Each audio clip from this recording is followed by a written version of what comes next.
Boa tarde, meus irmãos e minhas irmãs. Estamos aqui com mais um vídeo do nosso canal. Este vídeo não será uma palestra, ele será uma espécie de pergunta e resposta. Pergunta esta que veio de um irmão nosso, de um grupo do WhatsApp, tá certo? E eu achei muito interessante a forma com que a pergunta e a resposta se deu, por isso vou tratar desse tema hoje. Ele relatou que assistiu um vídeo onde falava de aspectos sobre a EQM de uma pessoa que tinha uma religião cristã, né? Então, portanto, suas limitações com relação ao cosmos em si. E aí, o interessante foi que este irmão recebeu uma resposta de um irmão espírita, onde ainda assim eu achei a resposta equivocada ou limitada. Portanto, por isso eu faço esse vídeo, porque pode ser dúvidas de muitos outros irmãos, tá? Não estou aqui como o chanceler da verdade, mas acredito que eu posso contribuir com esse assunto e tema. Pois bem, foi me perguntado, a primeira pergunta, se por que quando a personagem do filme desencarnou, por que ela viu Deus e anjos, possivelmente, antes de retornar ao corpo físico?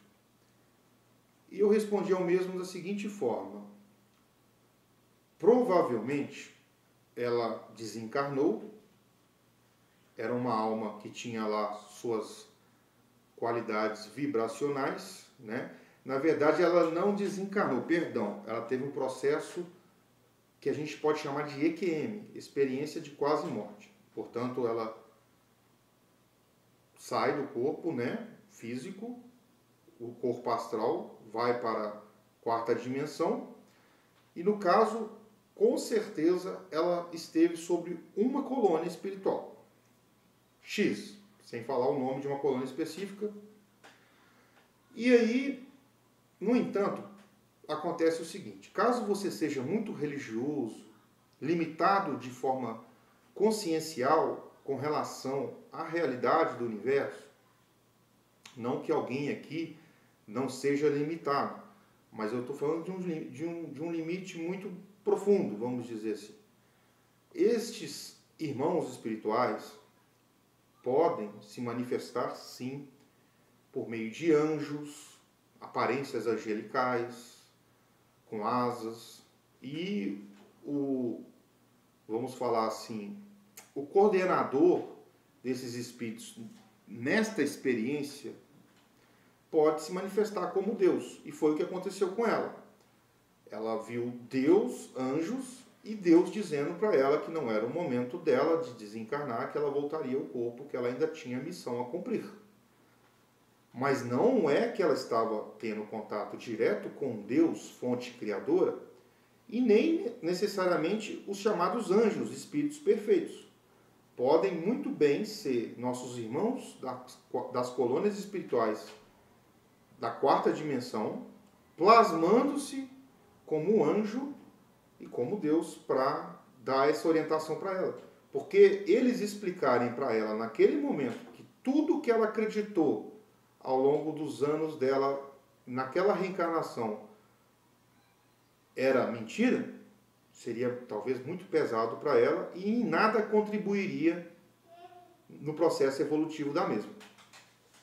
Portanto, a primeira dúvida dele é por que determinados assuntos são transcorridos de uma forma e, no entanto, ela viu Deus e anjo. Aquilo seria o céu, como os católicos evangélicos e outras religiões pregam? Não.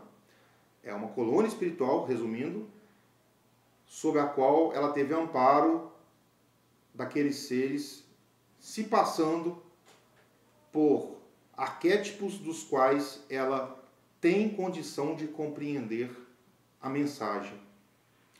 A segunda pergunta é o seguinte: esses processos de EQM, ou até outros processos de quase morte, né? Aqueles processos de quase morte no sentido natural e aqueles processos de quase morte no sentido não natural, como foi o meu caso. Tentativa de suicídio, não é novidade, já disse isso, relatei, expliquei isso em outros vídeos anteriores, como o vídeo Como Descobrir a Minha Origem Cósmica. Quem quiser assistir esse vídeo, volta lá. Esse vai ser um vídeo mais longo, esse vídeo aqui vai ser bem curtinho, tá certo? Este vídeo, ele é um vídeo bem mais longo, ele tem 1h20 de duração, onde eu detalho determinadas situações com relação a isso, a esse meu processo de quase morte, vamos colocar assim, que eu costumo chamar ele de ressurreição, tá? Pode ser blasfemia, mas eu acredito que nesse processo eu tive um desencarne e retornei ao meu corpo com uma velocidade muito grande. Mas não estamos falando de mim, vamos falar disso de uma forma geral, ok? Dito isto, esses processos de EQM, que muitos de vocês já conhecem por aí na internet, eles se dão, foi a pergunta do irmão, eles se dão somente quando a pessoa tem mérito, ou seja, quando a pessoa é uma pessoa muito boa, quase perfeita aqui na Terra. Do contrário, eles não vão se dar? Foi assim que esse irmão kardecista, espírita, explicou para este outro irmão. Não é somente quando tem mérito. As pessoas muitas vezes tentam colocar em caixinha, sociologizar, ou seja, tornar algo em termos de sociologia, algumas explicações que são muitas vezes complexas e tem várias respostas, várias possibilidades. Cada caso é um caso. O plano espiritual estuda de forma individualizada essas situações. Para o meu caso foi um, para outro caso é outro, para outro caso é outro. Cada caso desses processos de EQM, quase morte e volta para o corpo, casos onde os médicos se espantam, como essa pessoa sobreviveu, não era para sobreviver, cada caso tem uma resposta diferente. O meu caso, de tentativa de suicídio, pulando de um penhasco de 60 metros de altura e passar por esse processo de EQM, entre aspas, que no meu caso eu acho que é um pouco diferente de EQM tradicional, também tem uma explicação peculiar para mim, para a minha jornada. E cada caso é um caso. Muitas vezes a pessoa tem um pouco de mérito, sim, mas às vezes fez muitas coisas ruins, não meritosas ao longo da jornada. Como eu também fiz muitas coisas não meritosas na minha jornada, aqui nesta reencarnação como Marcos. Então não é somente o mérito que é levado em consideração. Também. Mas é levado em consideração várias coisas, como por exemplo, essa pessoa, ao retornar para o corpo, tem uma missão ainda a ser cumprida? Essa pessoa, ao retornar para o corpo, vai passar a cumprir uma missão que muitas vezes foi reprogramada na programação da pessoa? Essa pessoa, muitas vezes não vai nem cumprir uma missão com outras pessoas, mas uma missão consigo mesmo. É uma oportunidade, às vezes, uma bênção divina, para que essa pessoa possa curar as tuas sombras, para que essa pessoa possa, naquela reencarnação ainda, dar um salto evolutivo melhor em relação ao que ela estava. Então, cada caso vai ser um caso. Não é somente mérito. Tá certo? Mérito é levado em consideração? Sim, mas não é somente mérito. Essa explicação é muito rasa.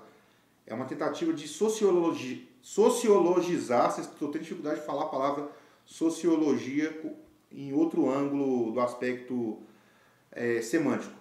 Sociologizar é uma tentativa de sociologizar algo que não tem como se sociologizar. Porque, não sei se você sabe, a sociologia ela tende a colocar todas as explicações de fenômenos em conceitos, em caixinhas, sem abrir brechas, muitas vezes para as exceções, ou para as várias possibilidades interpretativas do mesmo fenômeno, coisa que a história, meu curso, que eu sou formado, já tem essa visão mais aberta. Na história a gente trabalha com várias versões da história, a gente pensa vários ângulos, etc, etc. Então a história tem um certo avanço em relação à sociologia neste aspecto. Então, da mesma forma, ocorre muitas religiões ou mesmo doutrinas espirituais tentam colocar tudo em caixinha. coisas que muitas vezes não se colocam em caixinhas porque as explicações são as mais diversas possíveis. Todas as explicações são válidas? Não, também não. Porém, contudo, todavia, é importante que fique claro que apenas uma resposta exata como esta, de que só volta para o corpo se tiver mérito, ela não é correta, ok? É isso que eu quero deixar muito bem claro neste vídeo. E deixe aí as suas dúvidas, perguntas com relação a este vídeo, que eu vou respondê-las digitando, sem problemas. Porque visto que este não é um vídeo com a finalidade de palestra, como os demais vídeos do canal, é um vídeo respondendo a uma pergunta do irmão, que pode ser a pergunta de vários de vocês que estão me assistindo, deixem aí as suas perguntas. Vamos ao debate. Gratidão por assistir o vídeo até o final. Namastê.